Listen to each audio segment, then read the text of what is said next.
Então, estamos falando, sobretudo para os que cursam filosofia, como eu sei que é o caso da Ana, estamos falando de algo absolutamente central, certo? O caráter finito da vida de cada um de nós. É constitutivo do ser humano. E mais do que isso, é constitutivo do ser humano a partir de um certo momento o conhecimento disso. Né? Quando ele coloca em paralelo a isso a questão da liberdade, ele está trazendo isso para o mesmo plano. Como é que funciona a descoberta da liberdade na visão dele?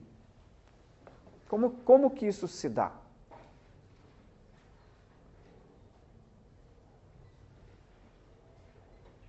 Vocês fecharam o texto, vocês têm que saber. Isso. Exatamente. O catolicismo, né, o cristianismo, na verdade, né, deu uma consciência para o homem de que cada um de nós somos diferentes. Ou seja, existe uma singularidade de cada um. E, portanto, forjou o indivíduo, né, ou a consciência que nós temos de nós mesmos enquanto indivíduos absolutamente diferentes dos outros. Cada um de nós com uma diferença que nos torna singular. Também acho surpreendente. Né? Eu acho que é surpreendente porque assim, ele vem trazendo argumentos que são muito assim, históricos. Isso. De repente, eu não sei como chamar esse tipo de argumento, ele pega uma coisa que sei lá, uma premissa. Vamos chamar de um elemento ontológico, porque define a existência. Somos mortais e cada um de nós diferente de todos os outros. E faz isso tem implicações econômicas e políticas, né? Isso. Então, é um tipo de argumento Isso, era aí que eu queria chegar. É que para concluir o raciocínio, eu acho, Ana, com todo respeito, que vejo diferente a análise dele da maneira como você viu. Ele quer mostrar que o que ele está propondo tem um caráter ontológico também. Esse é o vamos dizer, o fundamento do problema. Qual é, então, agora vamos entender qual digamos, esse terceiro elemento que quem está sugerindo é ele, que seria análogo à consciência da morte e da individualidade. Qual é esse terceiro elemento? Sem o qual a gente não entende o fundamento do problema que ele está querendo resolver no texto. Ele diz, há 3 elementos de consciência sem os quais nós não conseguimos pensar a realidade social e política. Um é a existência da morte, o outro é a existência da individualidade, e o terceiro é a sociedade como alguma coisa. Como o quê? Ele fala da realidade da sociedade como sociedade complexa, em que existe poder e chama de impulsão, né? Da compulsão, que é um conceito que é difícil. A gente não pensa a compulsão como uma força exercida sobre o indivíduo. Ficou confuso esse compulsão. Vamos insistir mais um pouquinho. O que é essa existência da sociedade? Mas não é só a existência da sociedade que é o elemento ontológico. É a existência da sociedade num certo sentido específico que ele está dizendo. O que é? O que é importante? O que é fundamental nesse reconhecimento da sociedade? A sociedade faz o quê?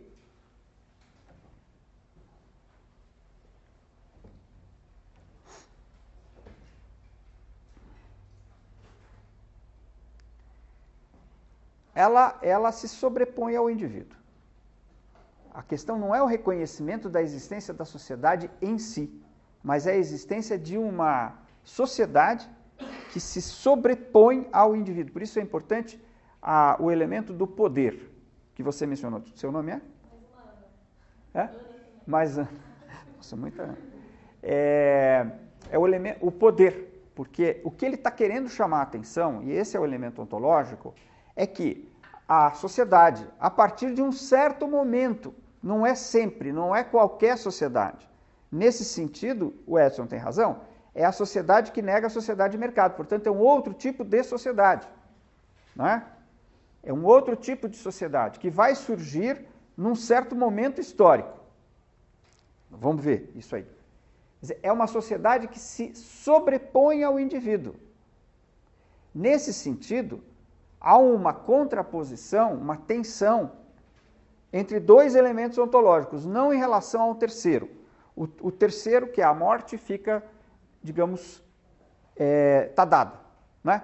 Mas existe uma contraposição entre a individualidade descoberta pelo cristianismo e a sociedade descoberta pelo polanismo. Estou brincando para mostrar a vocês a dimensão do que ele está falando. Ele está falando uma coisa muito grande. Por que há essa contraposição? Por que existe essa tensão entre indivíduo e sociedade, pessoal?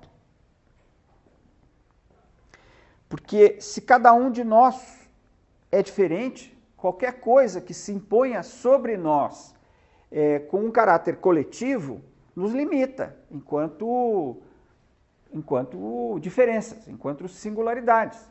Né? Nós vamos ter que sofrer uma restrição. Ele está querendo chamar a atenção para o fato de que não tem saída, de que é um remédio amargo, mas não há outro possível. É isso que eu estou querendo. Esse é o elemento, digamos, diferenciador do texto.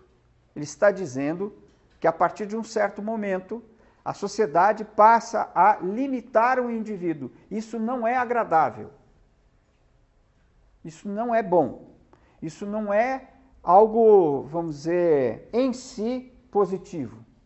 Isso é uma coisa, já te dou a palavra. Isso é um problema com o qual nós temos que lidar. Da mesma maneira como nós temos que lidar com o problema da morte. Ninguém gosta de morrer, ninguém quer morrer. Morrer não é bom. Né? Vocês lembram, alguém assistiu um documentário que passou recentemente sobre o Woody Allen? Alguém aqui assistiu? Não? Então ele fala lá no documentário, ele diz que ele descobriu, quando ele tinha mais ou menos 5 anos, descobriu a morte. E que a mãe dele disse que até então ele era um menino simpático, risonho, agradável e tal, e que quando ele descobriu a morte, ele ficou uma pessoa rabugenta, desagradável, etc, etc. E ele diz, é verdade, porque eu realmente, esse negócio de morrer não é legal, né? E como assim, vai morrer, acabar, não... E aí depois tem uma entrevista, muitos anos depois, né, mais velho, e acho que em Cannes, e perguntam para ele, o senhor sempre fala que tem um problema com a morte, não sei o quê e tal, como é que é a sua relação com a morte hoje? Ele fala, como sempre foi, basicamente eu sou contra. Diga. Eu queria perguntar se em algum momento do livro ele aprofunda mais isso, porque a questão entre indivíduo e sociedade. Porque, não sei, me surpreende ele introduzir um conceito tão complexo nas últimas 4 páginas do livro. Ah, sim, não, o livro vai, digamos, todo ele, de alguma maneira, vai construindo, tudo que está aqui nesse final, de alguma maneira, vai sendo trazido, né, ao longo do livro, claro. Como, vamos dizer, o assunto é realmente ontológico, claro que não tem todos os tratados que você poderia ter sobre esse assunto, vamos dizer, tão vasto quanto sociedade de individualidade, liberdade, sociedade, etc, etc. Mas, digamos, o livro vai construindo o problema. Retomemos, então, a questão do problema. Onde está a origem desta situação que, na verdade, na opinião do Polanyi, é uma situação nova? Por que é que surge uma sociedade que se impõe ao indivíduo? Qual é a origem disso, de acordo com o texto?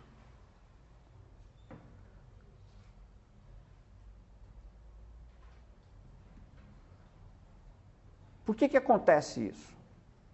Quando acontece isso?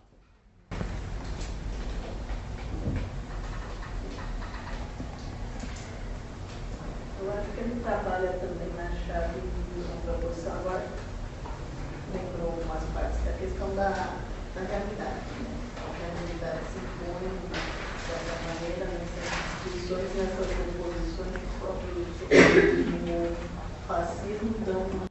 Sim, mas ele está dizendo, a realidade se impõe, mas ele está dizendo que tem uma causa fundamental para isso. Para esta situação em que a sociedade vai se impor sobre o indivíduo.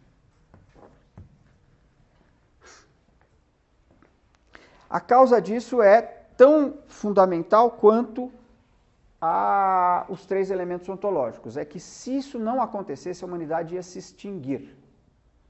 Ou seja, o Polanyi acha, isso eu disse na aula passada, que a ideia de uma sociedade regulada pelo mercado não se sustenta. Ela não é viável.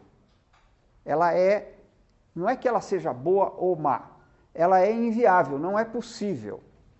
E a prova de que ela não é possível foram as 2 guerras mundiais. 2 guerras mundiais nas quais a humanidade correu efetivamente o risco de se extinguir. Então, o problema não é um problema, digamos, de valores neste ponto. O problema é um problema da análise da realidade. Nesse sentido, a Ana tem razão, a realidade se impõe. Mas qual é a realidade que se impõe? É que se a sociedade não se impusesse sobre o indivíduo, a saber, se a sociedade não limitar o mercado, a humanidade se extingue. Essa é a razão de nós termos uma nova situação, que é uma sociedade que se impõe. E esta nova situação tem data de nascimento. Ela está, digamos, em torno da Primeira Guerra Mundial, quando a humanidade percebeu que não tinha condição de continuar sob a suposta autorregulação do mercado, que na realidade o que ele está tentando mostrar é que o mercado não é capaz de regular. Ele não é capaz de, por exemplo, impedir as guerras. Para que as guerras sejam impedidas, nós estamos nos referindo aqui às guerras, às grandes guerras, né? Não que as pequenas guerras não sejam importantes, sobretudo para aqueles que as sofrem, mas as pequenas guerras não têm o potencial de destruir a humanidade, mas a guerra entre as grandes potências tem. E é visível, né, que o Polanyi está escrevendo, o livro é de 44, no momento em que ainda não tinha explodido a primeira bomba atômica, mas já estava em curso o processo para produzi-la. Portanto, nós estamos falando de uma realidade material, em que, efetivamente, o conflito entre grandes potências nucleares pode extinguir a humanidade. Não estamos falando de algo nem utópico nem distópico, estamos falando de uma realidade material presente.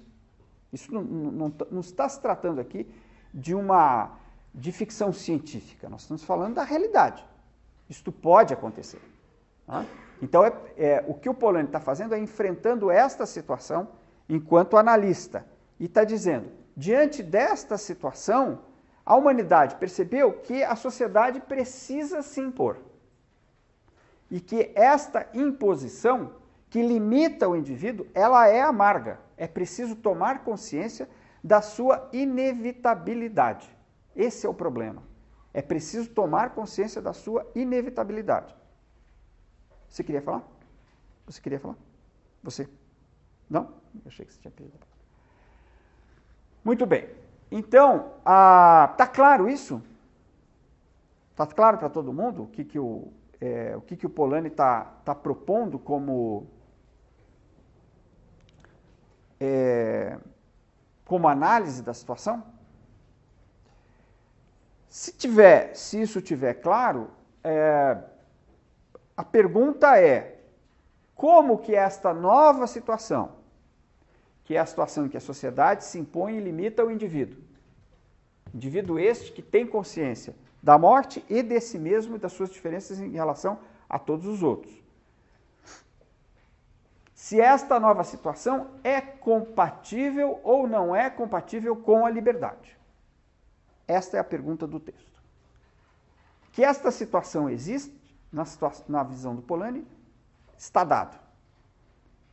O problema é saber se isto é compatível ou não é compatível com a liberdade.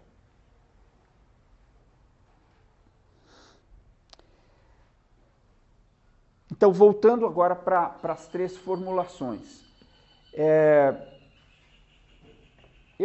Acho que nós não precisamos tirar uma conclusão, mas o que eu procurei formular tem a ver com esta leitura do Polanyi.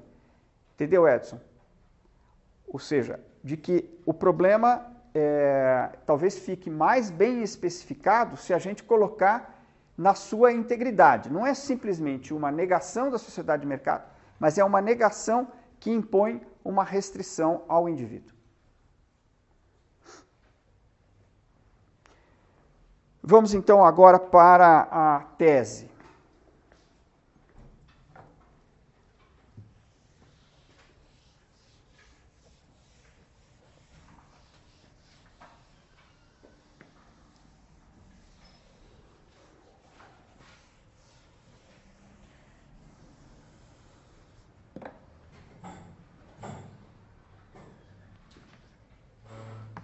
Qual é a tese, pessoal? Ou seja, qual é a resposta que o Polanyi procura oferece para essa pergunta? A pergunta é, então, se a liberdade é compatível com esta situação em que a sociedade passou a prevalecer sobre o indivíduo.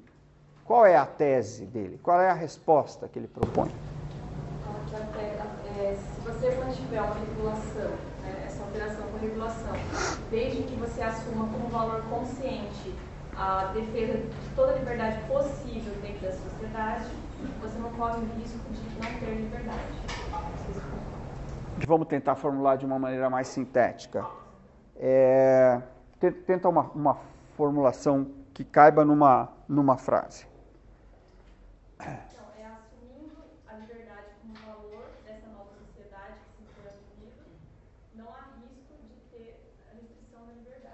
Ah, tá. Então, a Ana, né?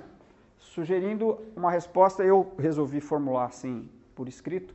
Se a liberdade for assumida como valor, não corre risco, ela não corre risco. Ou seja, aí, ou para responder exatamente, né, como foi formulada a pergunta, há compatibilidade.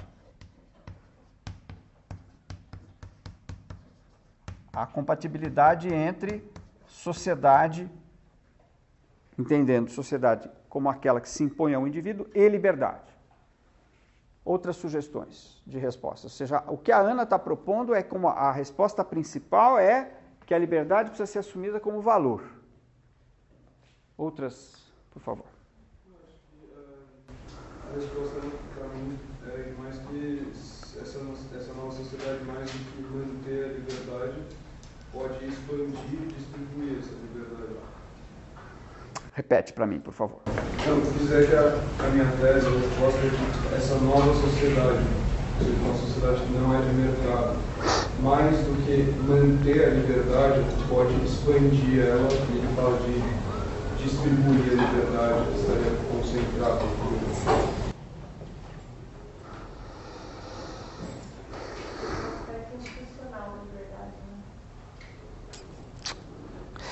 Vamos tentar fazer duas respostas possíveis. Você está dizendo, tenta compatibilizar isso com a pergunta. Porque você está dizendo porque quase que na tua formulação de resposta você está negando a pergunta.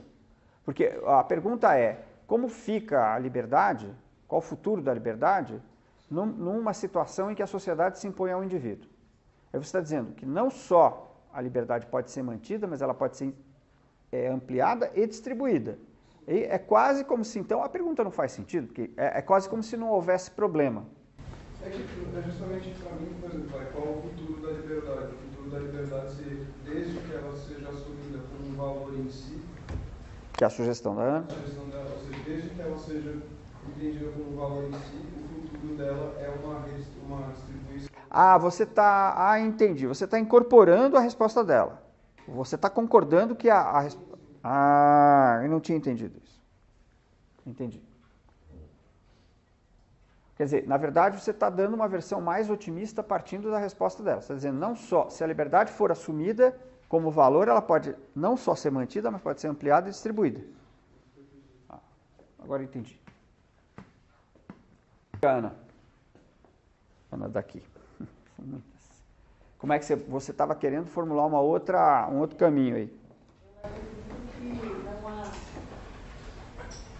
Ela é compatível, mas ela é compatível também com uma outra forma de liberdade. Que seria qual?